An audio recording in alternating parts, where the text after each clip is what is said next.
We have to have a conversation. Yeah, absolutely. Well, I think it would be definitely appropriate to, all things aside, apologize for making personal attacks. I mean, I understand why you were doing what you were doing. yeah, I didn't want to see Rachel upset, I know. and that's what hurt me, and that was hard to deal with. And I understand it was between you guys, but it was hard for me to watch her be upset, and I felt like she really didn't have anyone in the house. And early on in this game, she really. Well, we'll get to that point. Okay. So I want to kind of discuss two things with you right now. The first is my perspective on how the wheels of our friendship have fallen off in this game. Mm-hmm. And the second is where to go from here. Okay. And I think that you probably know about me that I'm a straight shooter. Yeah. I don't blow smoke up people's asses. Yeah. I don't tell them I'm going to do something and then not do it. It's just how I operate. Yeah. So,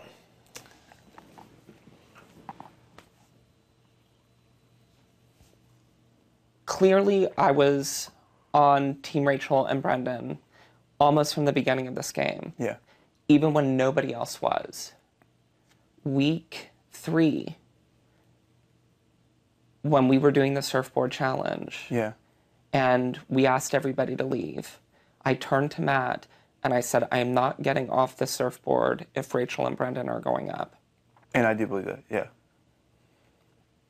And he agreed to that. And that was the condition Yeah. of the deal. And even after that, even after the deal was made, I still wanted to win head of household Yeah. to ensure that that was going to happen. Yeah. So there's that. I think that the first thing that made me upset with the two of you Yeah.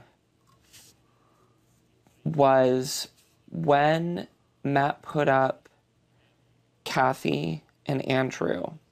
I remember going into that POV, and when the people who weren't competing in there were coming in one by one, I was the only one rooting for the two of you to win. Yeah. The only one. Yeah. Everybody else was against the two of you. I believe it. I have no doubt. Yeah. So the first thing, so I felt literally like I was the only person in the house who had yours and Rachel's best interest at heart. Yeah. The first thing that made me go, WTF, what is going on, was when you and Rachel came up, when Brittany and I were in this bed, Yeah. and you were campaigning for Andrew to stay. Because that, to me, told me straight up, and this is, I just want to have a straight up conversation right now. Yeah. That, to me, told me that you and Andrew had some type of deal and were working together. Yeah. And I felt like what pissed me off about that, and I went into the diary room right after that and was just livid. Yeah. I was so angry. And what made me angry was that out of anybody in the house who you could have just pulled aside and said, this is what's going on. Like, I have no personal investment in Kathy or Andrew. Yeah. If anything, I could have had Andrew stay in the house if I would have known what was going on. Yeah. But I felt that it was straight up duplicitous after I had just done what I did on that surfboard. Yeah. And I just thought it was completely unfair to do to me. Okay. That's the first thing that made me mad. Yeah. So the seed is planted there. I'm like, so where am I in this, in this equation? So, so you get my point. So then the next thing is the meltdown during Rachel winning head of household. Yeah. And I think people in the house realized that we were friends. Yeah. And I was also friends with everybody knew that I was walking this like strange line. Sure. You know what I mean? Yeah. So Rachel melting down and during the head of household meeting went beyond her. Yeah. It implicated you. It implicated me.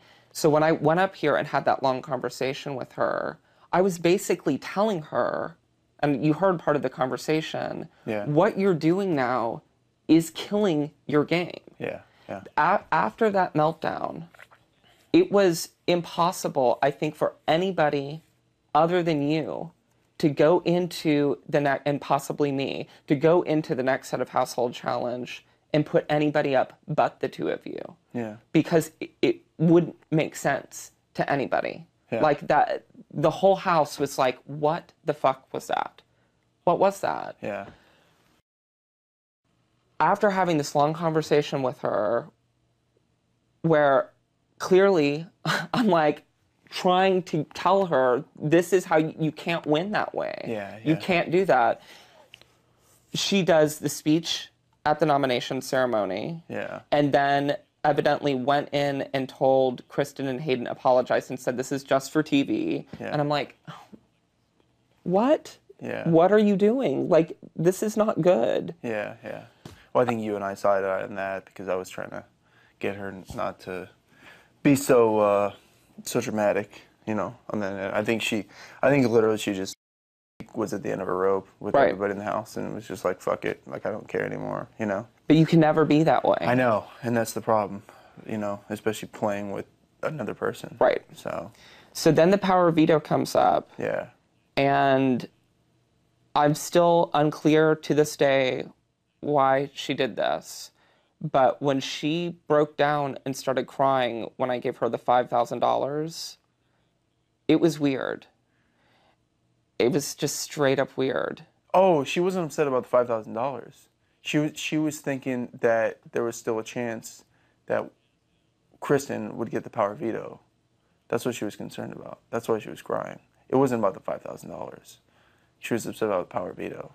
Because you didn't, the power veto hadn't been grabbed by that point. I think she thought there was still a good chance that Hayden might win it, or nobody was going to grab it, or Brittany might pass on it. Well, if Hayden won it, if Hayden won the competition, he would grab the power veto. Well, I know, but I'm thinking at that point, she was afraid that there was a chance that Brittany might not go for the power veto. Okay. Even if she had it, and Kristen would to the diary room. still have the power veto. So that's why, because I was the same way.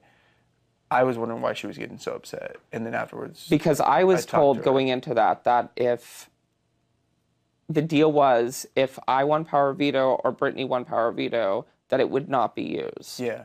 So I was completely perplexed by that. And it, again, made me look awkward because once again, like, I felt like implicated in this. No, she was really worried that Kristen was going to have the power veto. That was it.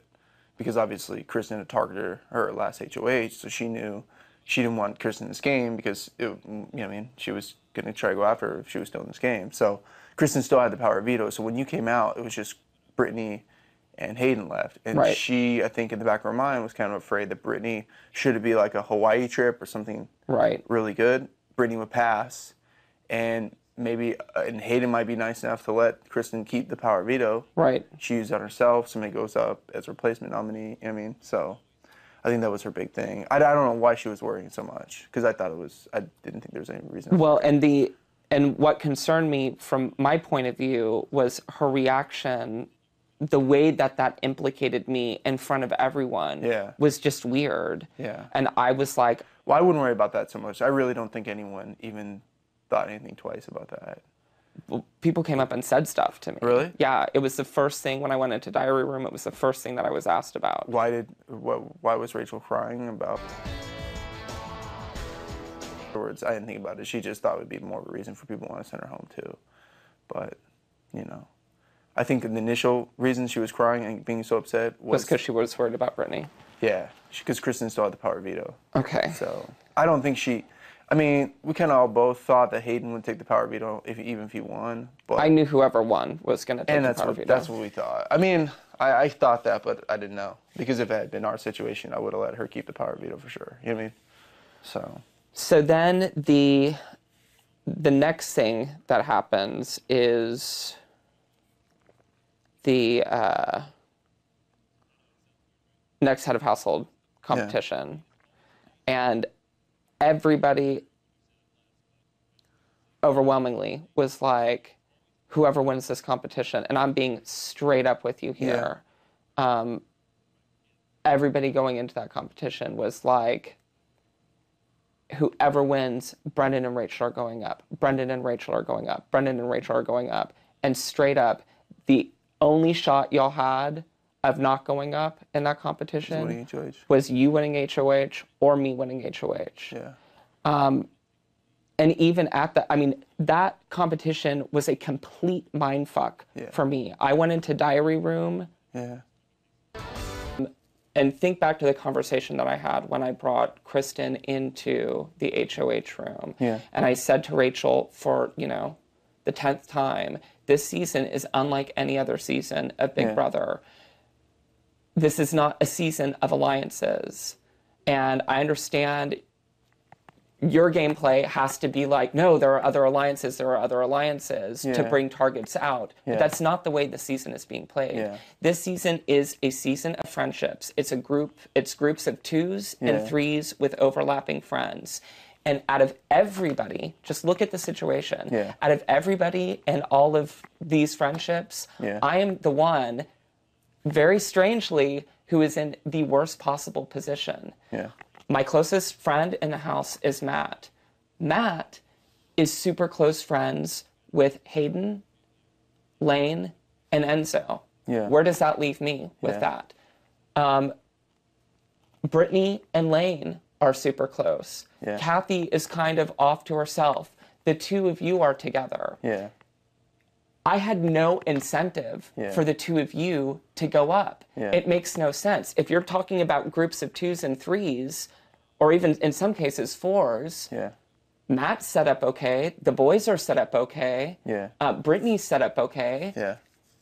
My group of 3 is the two of you. Yeah. So me going into that head of household room, or not head of household, me going into that head of household challenge was a completely fucked situation for me. Yeah. Because if I would have won that head of household, I couldn't have, going on in my brain is, if I don't put them up, the entire house is after me at this point, because this is a united front. Everybody that I'm talking to is Brendon and Rachel, Brendon and Rachel, Brendon and Rachel. Yeah. But if I win the head of household, I can't put them up because aside from Matt, these are the only 2 people who won't put me up and who aren't going to be after me. Yeah.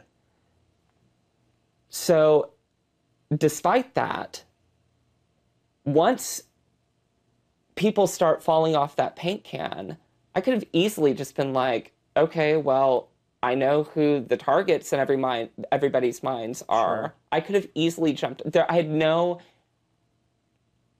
true, just selfish incentive to stay up on that paint can, but I did. Yeah.